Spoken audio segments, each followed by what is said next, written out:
So I'm gonna take the gum out of my mouth and I'm just gonna stick it on right here. See how the door is locked? Yeah. The keys are locked in the car, and this is going to unlock your car so easily. So this is the process. I know people lose their keys in the cars and they lock it in. You're never gonna have to call your insurance companies again. So I have 2 C batteries, and what I'm doing here is I'm going to create a supercharger to open up and pop this open. What? So you don't want both positive ends on one side. You want to alternate it. And now I'm just going to use a rubber band and close these together so they're really tight, right? This is the first step, right? Pay attention closely. So now what we're going to do is we're going to take the iPhone charger.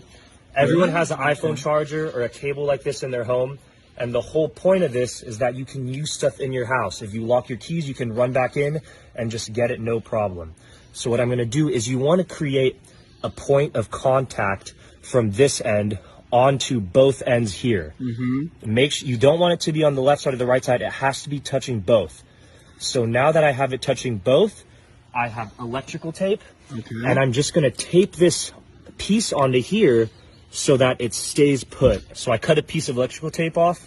You want to use electrical tape preferably, but because that is what helps conduct it. But if you don't, my buddy just used this to unlock his car, and he actually just used blue painter's tape, and it worked fine. But electrical tape is preferred.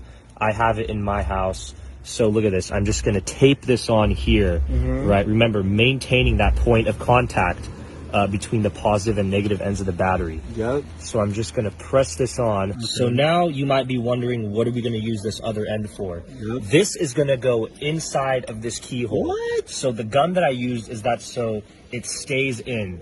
The way that this keyhole mechanism works is it'll automatically pop something out, but I put the gum so it's gonna remain inside here.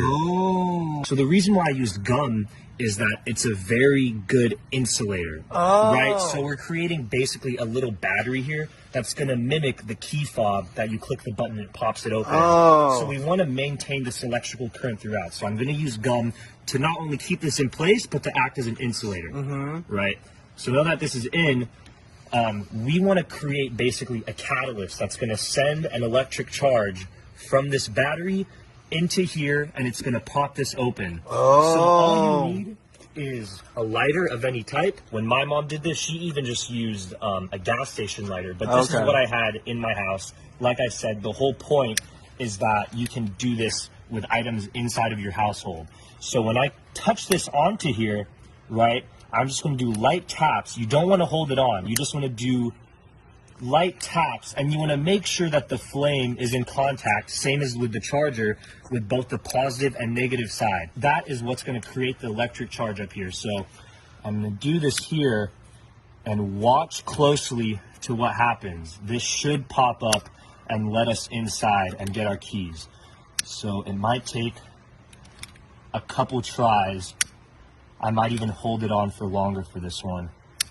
But if you hold it right, see that? Oh my God, it worked! It popped up and we're in.